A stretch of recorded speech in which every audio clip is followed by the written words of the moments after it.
Gostaria de estar saudando meus amados e queridos irmãos, amigos, ouvintes da Palavra de Deus com a gloriosa paz do Senhor Jesus. Seja bem-vindo, mais uma vez aqui ao nosso canal, A Voz que Clama no Deserto. E se você está chegando aqui pela primeira vez, não se esqueça de se inscrever, acionar o sininho para que a cada publicação você seja notificado, tá bom? Aqui estamos agora dentro do quadro Adolescente de Deus, onde iremos, estar conhecendo o conteúdo da lição número 10, que tem como tema o terceiro diário de viagem do apóstolo Paulo, tá bom? Vamos estar orando, Pai, em nome do Senhor Jesus. Nos colocamos, Senhor, na tua santa, gloriosa presença. Pedimos, Senhor, perdão dos nossos pecados. Queremos te agradecer, Senhor, por esta tão grande salvação e também, Pai, pelo nosso nome, está escrito no livro da vida, e a esperança, Senhor, que temos de que a qualquer momento o Senhor há de vir nos buscar, Senhor Jesus, para quando o Senhor estiver, nós venhamos também estar com o Senhor. Essa é a nossa expectativa diária, Senhor, no nosso dia a dia. Sabemos que a cada dia que passa, esse momento se torna mais próximo, como diz a tua palavra. Enquanto aqui estamos, queremos te pedir novamente, mais uma vez, Senhor, a tua bênção sobre o decorrer desse momento em que estaremos tomando conhecimento do conteúdo dessa lição, do quadro de adolescente, Pai. E nesse momento queremos te pedir, Senhor, a tua bênção pela vida de cada um daqueles que já se encontram na tua presença. Aí com seus 12, 13, 14 anos, mas já tem uma convicção de fé, meu Deus, dada pelo Senhor mesmo a eles, e estão firmes diante de ti, Senhor. Também queremos, Pai, orar por aqueles que ainda não têm essa convicção. Que estão, ó Pai, entregue às drogas, entregue aos vícios, entregue à ilicitude, Senhor, desta vida, Pai, aos enganos dessa vida, aos prazeres da mocidade. Por isso, Pai, te pedimos libertação, te pedimos salvação, que o Senhor venha agregar cada dia mais, Senhor, adolescentes a esse corpo, Senhor, da tua igreja, onde há adultos, há idosos, há jovens, mas também, Senhor, adolescente. Faz isso, Senhor, cuida, ó Pai, de cada um deles. É o que nós te pedimos, Senhor, e te agradecemos por tudo. Em nome do Senhor Jesus. Amém. Eu vou estar aqui abrindo, deixa eu só ver aqui. Está aqui abrindo o PowerPoint, tá bom? Da lição, como sempre. Lição 10, o terceiro diário de viagem. Quadro Adolescente de Deus, tá bom? O texto bíblico. Eu disse com firmeza aos judeus e aos não-judeus que eles deviam se arrepender dos seus pecados, voltar para Deus e crer no Senhor Jesus. Eu disse, Paulo dizendo, com firmeza aos judeus. Isso é importante já esse versículo de início, meu querido e amado adolescente, porque a proclamação do Evangelho não se trata de um hobby, muito menos do cumprimento de uma obrigação eclesiástica, congregacional, ministerial, de maneira alguma. O exercício da evangelização se dá pela própria experiência de vida com respeito ao poder do Evangelho em transformar as nossas vidas. Era essa a alavanca propulsora que fazia com que Paulo ele gastasse e se deixava gastar pela proclamação do Evangelho. Nós vemos isso, essa verdade, quando nós inferimos das próprias palavras do apóstolo Paulo em Romanos, capítulo 1, versículo 16, quando ele disse, eu não me envergonho do Evangelho de nosso Senhor Jesus Cristo, porque é poder de Deus para a salvação de todo aquele que nele crê. Então, Paulo, ele foi impactado por este poder. Paulo ele foi impactado por esse encontro com o Senhor Jesus, pelo que já conhecemos, já tratamos dentro desse trimestre. Porém, isso levou Paulo a sair do conforto, da área de conforto congregacional. A palavra do Senhor diz que ele servia ao Senhor ali na igreja de Antioquia, até que em dado momento, o Espírito Santo, tomando ali a boca de uma irmã ou a boca do irmão, disse que o Espírito Santo, né, estava separando Paulo e Barnabé, separai para mim Paulo e Barnabé para a obra que eu tenho chamado. Então, diante disso, Paulo ele obedeceu esta voz profética, e isso dado pela própria experiência que ele teve de salvação. Então, quando nós, amado e querido adolescente, falamos da vida espiritual com Deus, falamos de uma vida cristã, nós falamos de algo que tem que ser uma realidade em nossas vidas. É essa experiência que tem que nos fazer pregar a palavra de Deus. E não qualquer outro sentido, ainda que ele possa transparecer. Você ser um adolescente conhecedor da Escritura, você ser um adolescente que, ao pregar a palavra de Deus, ou falar do Senhor Jesus, transpassa para aqueles que veem e que contemplam e testemunham que você é um adolescente que tem um conhecimento da Escritura. Porém, só isso não basta. Você precisa ter essa firmeza. Essa firmeza, ela fala justamente disso. Dessa convicção de fé. De que você vai proclamar a palavra de Deus. E assim como ela teve efeito na tua vida, quando do momento que alguém pregou a palavra de Deus e hoje você é um adolescente de Deus, é dessa mesma maneira que você vai estar crendo e vai estar pregando a palavra na confiança do poder desta palavra, de que ela não voltará vazia, mas ela dará os seus frutos. E Paulo ele disse: eu disse com firmeza aos judeus e aos não-judeus que eles deviam se arrepender dos seus pecados, voltar para Deus e crer no Senhor Jesus. Antes de prosseguirmos, essa terceiro diário de viagem vai trazer a narrativa, né, dos 3 anos que Paulo ele passou ali na cidade de Éfeso. E eu coloquei aqui alguns pontos, né, que eu achei importante para trazer aqui para vocês, né? Esse trecho que chegamos de Atos, né, aqui dentro dessa lição, vai justamente falar do acontecimento da terceira viagem de Paulo. E o destaque dessa lição será concernente justamente a isso, ao terceiro ano, 3 anos que Paulo ficou em Éfeso. E agora, diante do versículo que nós lemos, diz aqui: durante esse tempo, o apóstolo vivenciou o impacto do poder de Deus na vida daqueles que foram transformados pela pregação da palavra de Deus. E esse impacto que Paulo percebeu e foi testemunha ali em Éfeso durante esse tempo, é que ele trouxe consequências de transformação de vida, de busca de santidade. Isso tanto num contexto pessoal, individual, como em reflexo à vida social e econômica da cidade de Efésios. Porém, essa questão desta firmeza em proclamar o nome do Senhor Jesus, quanto aos resultados deste trabalho missionário, da evangelização, temos o outro lado da moeda que não podemos descartar, que é o que diz respeito àqueles que resistem à voz do Espírito Santo. Aqueles que resistem ao impacto transformador que o Evangelho traz, não só para uma pessoa, mas para uma sociedade. Assim foi no tempo dos nossos avivalistas, né? John Wesley, que andou vários quilômetros a cavalo, né?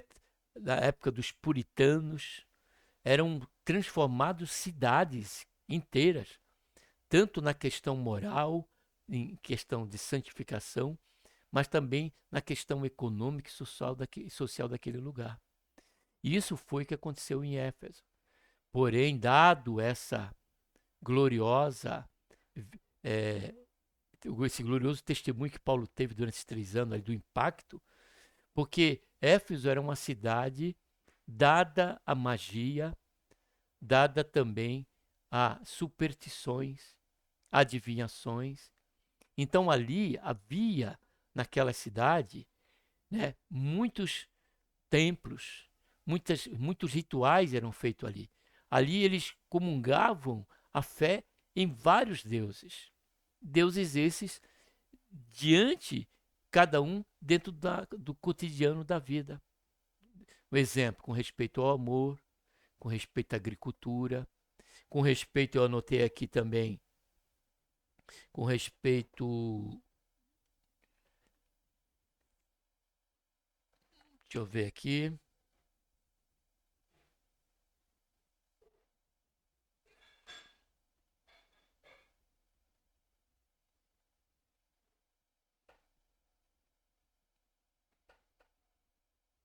a guerra e também a fertilidade e tantos outros. Então era uma miscelânea de deuses em que ele serviu. Porém, o Estado, ele não se preocupava com essa questão do ato, né? Do exercício das religiões em Éfeso, desde que ela não trouxesse, não ultrapassasse a questão, né, ali da paz e do sossego, da tranquilidade ali, não viesse a intervir nessa tranquilidade ali da cidade. Então o Estado ele não se preocupava. Fato este que, por conta desse terreno sombrio, né, escuro, que era a questão de um lugar que estava sobre uma ação das densas trevas, por conta da magia, da superstição, muitos que eram impactados pela palavra de Deus, querido adolescente, eles abandonava aquela, aquela crença errônea, aquela superstição enganosa, e passavam a crer unicamente na pessoa bendita de nosso Senhor Jesus Cristo. E o fato contundente a esta transformação de vida é que eles traziam livros em que eles tinham como ali um guia para eles daquela fé que eles serviam anteriormente. E queimavam, diz a palavra de Deus, que eram feitos grandes pilhas de livros de magia e de superstição, a ponto que os historiadores calcularam aqueles livros em uma quantidade grande em valor de prata. 50.000 era o valor daquele livro em prata, que correspondia em parte a milhões de dólares. Então, esse é aí que eu trago como introdução aqui, a partir desse versículo, o aspecto em que vamos estar tratando aqui nessa lição, com respeito a esse terceiro diário, que era referente à terceira viagem de Paulo, que se deu ali com respeito a esses 3 anos em Éfeso. Amém? Vamos descobrir nessa terceira viagem. Eu abri aqui para vocês, né?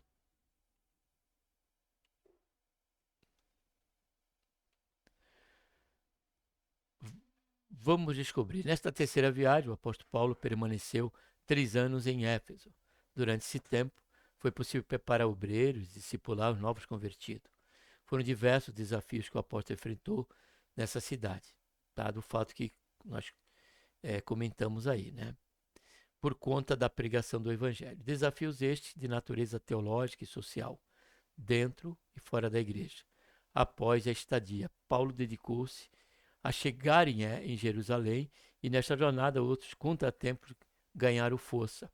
Esse contratempo aqui, em que Paulo acabou deparando, foi quando ele teve, né, ali sobre o seu cuidado, né, discipulador, né, o irmão Trófimo.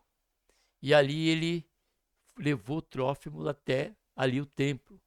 Porém, muitos se escandalizaram ali com aquela atitude de Paulo e até inventaram, né, e disseram que Paulo tinha entrado no templo com este irmão que era um gentil.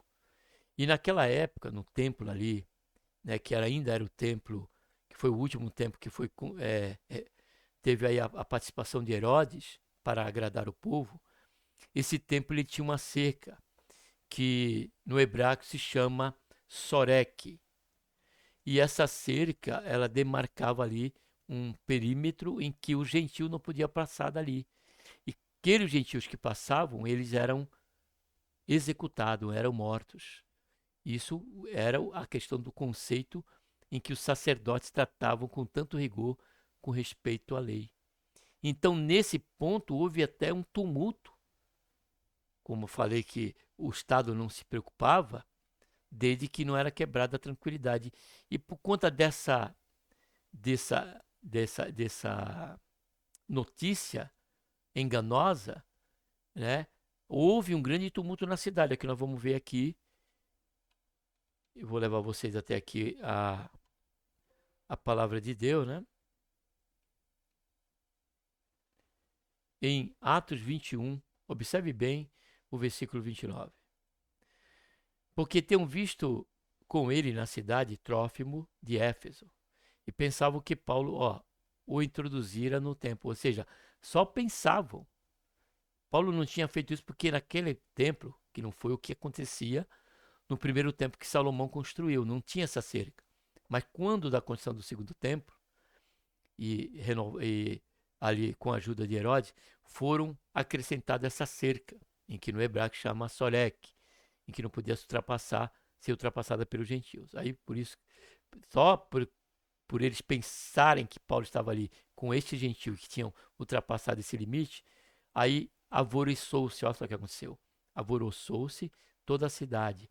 E houve ajuntamento do povo, e agarrando a Paulo, arrastando para fora do templo, e logo as portas se fecharam. Agora olha só. E procurando ele matá-lo, chegou ao comandante da corte o aviso de que Jerusalém estava todo em confusão. E diante disso, ele acabou, Paulo sendo preso, né? E ali ele acabou reesclarecendo aquele fato que não foi como disseram, porque na verdade o texto diz que pensavam que ele tinha ultrapassado este lugar. Vamos prosseguir, por isso que teve esse contratempo aqui chegando em Jerusalém, tá bom? Leitura bíblica, Atos 19, 1 a 11. Saulo, porém, respirando ainda ameaças e morte contra o discípulo do Senhor, dirigiu-se ao sumo sacerdote. Pediu-lhe carta para Damasco, para a sinagoga, a fim de que, caso encontrasse algum do caminho, quer homens, quer mulheres, os conduzisse preso a Jerusalém.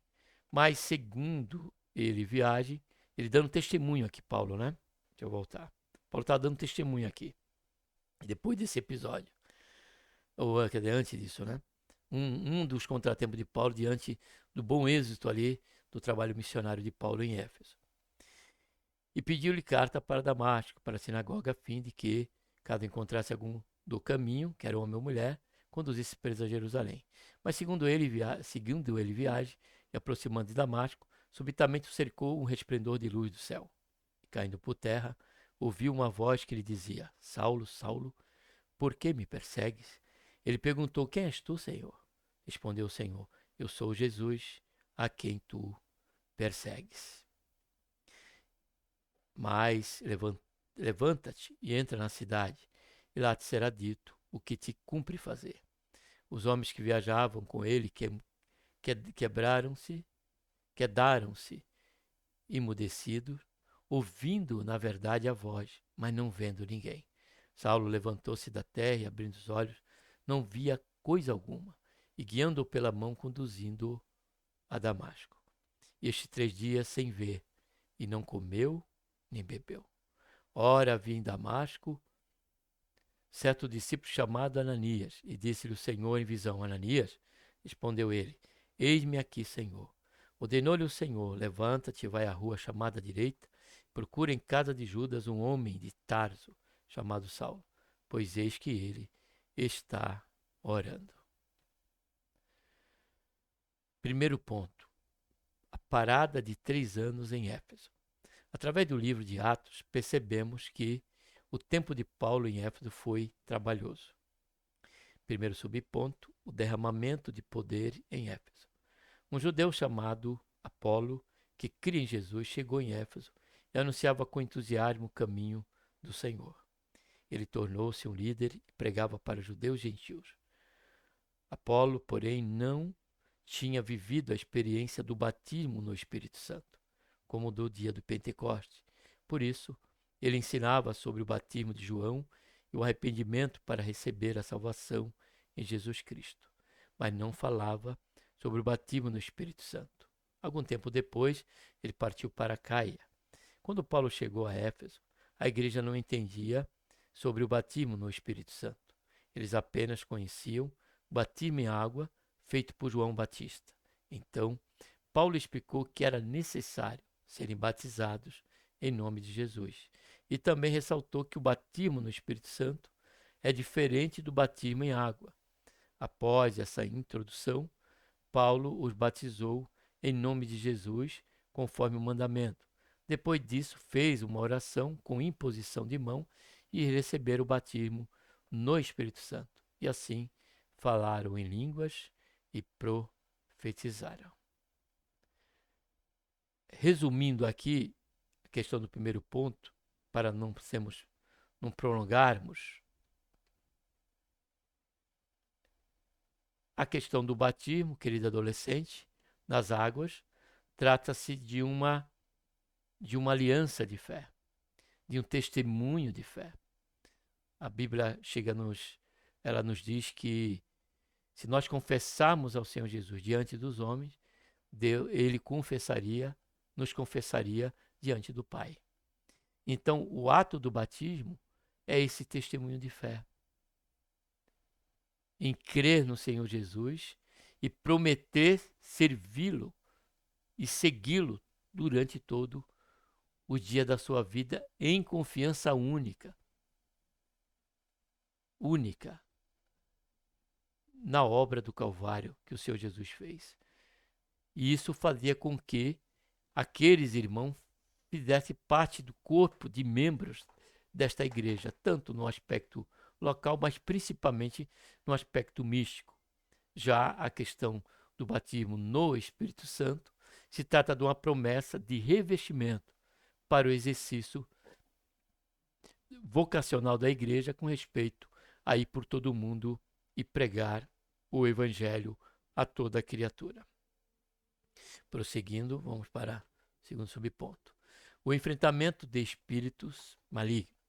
O tempo passou e Paulo continuou ensinando sobre o reino de Deus. A Bíblia nos mostra que Deus fazia grandes milagres através de Paulo, promovendo cura dos enfermos, libertação dos oprimidos. Essas maravilhas despertaram a curiosidade de alguns judeus, e eles tentaram imitar o apóstolo, invocando o nome do Senhor Jesus. Como resultado, um espírito maligno lhe disse: eu conheço Jesus e sei quem é Paulo, mas você, quem são?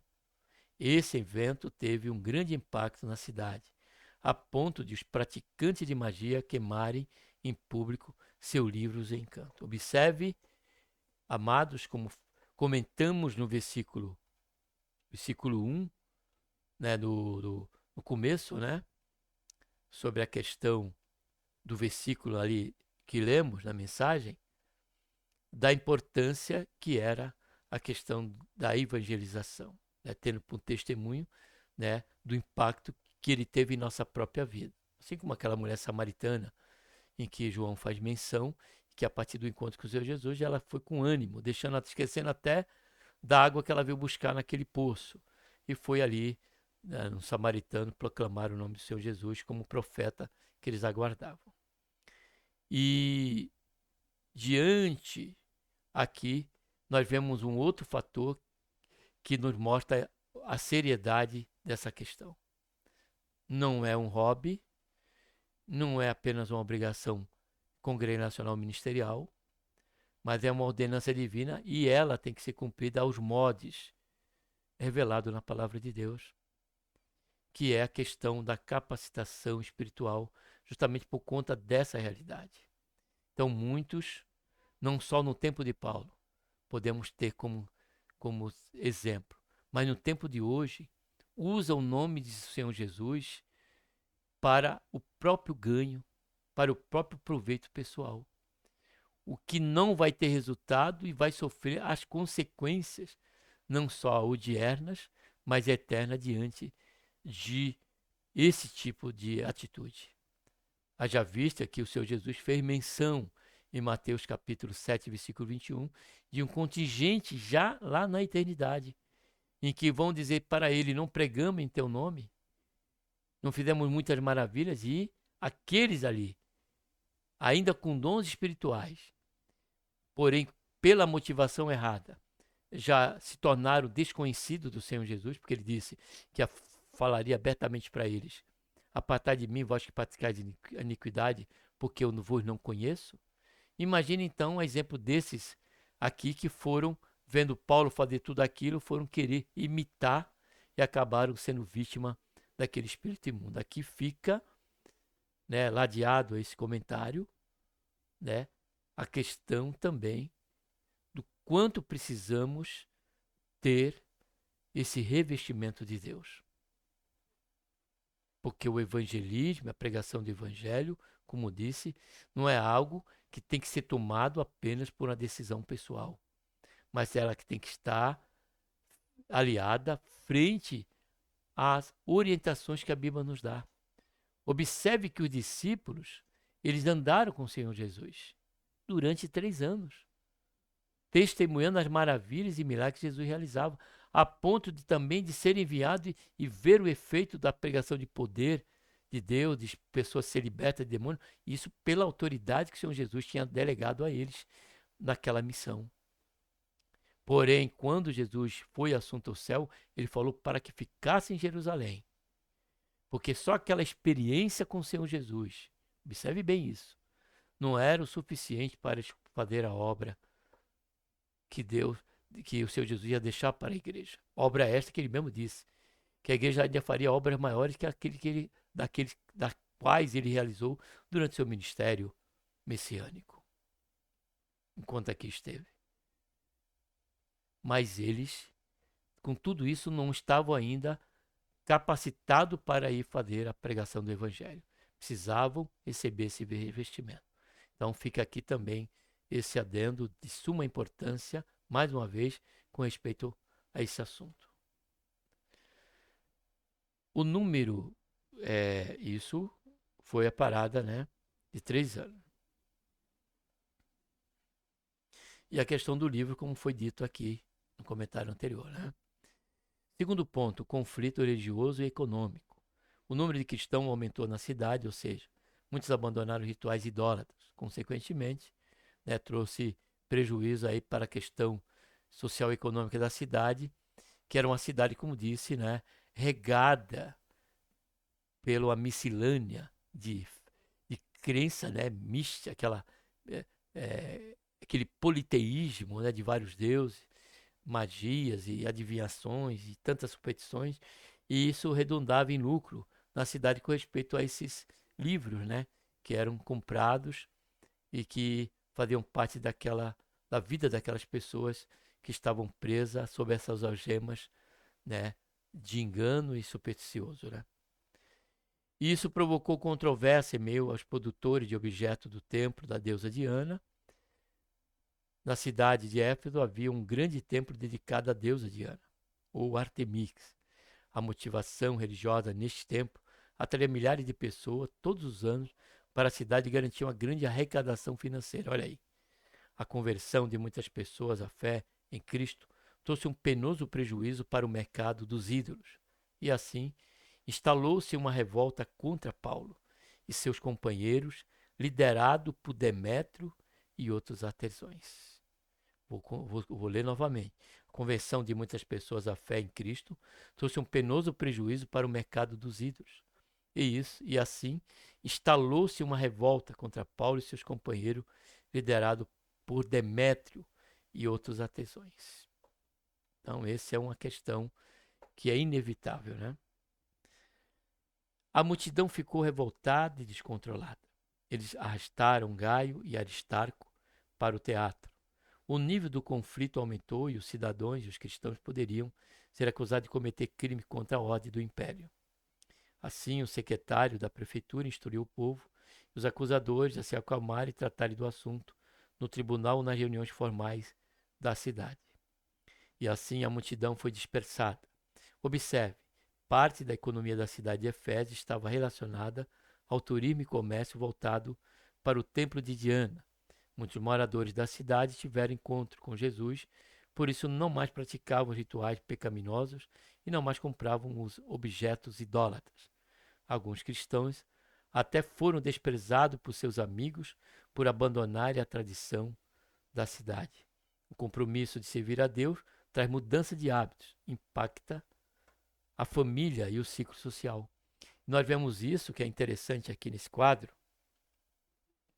é a questão, né, do abandono de práticas que outrora cometíamos. Já temos a questão dos vícios, né?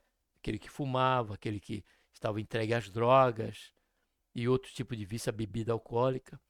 Ao ser alcançado pela pregação do evangelho, eles abandonam essa área que de tanto acaba afetando a economia, afetando a questão dentro do próprio lar. Pior dizendo-se no que respeita à droga, que onde muitos chegam ao ponto, por não ter trabalho, por estar vendido aquele vício, até a furtar coisa da própria casa para trocar por drogas. Porém, o interessante aqui é que esse impacto é tanto na questão moral, como também nós vemos na questão religiosa, de fé. Muitos que eram ali idólatras, né, quebravam as suas imagens, com certeza faziam isso, e outros que tinham seu livro, compravam livro, já não compravam mais, porque foram alcançados pela palavra de Deus. Por isso que Paulo falou para Timóteo, estando aí tempo e fora de tempo, falar da palavra de Deus. E a razão disso, Paulo diz, porque ela era a firmeza, era eficaz. A palavra de Deus era verdade e era eficaz com respeito, né? Quando ela pregada sem qualquer mistura e sem qualquer dissimulação. Então, observe que isso movia as pessoas, dava lucro para a cidade, dava lucro para aqueles templos, aquelas lideranças. Porém, quando alcançado pelo Evangelho, né, passavam a viver a vida mais simples, uma vida voltada a servir unicamente a Deus, desapegado de todo tipo de superstição. É isso que a obra do Evangelho faz. Uma salvação, né, radical com respeito a esses pontos que são contundentes na expressão da nossa fé ou crença. Né? Amém?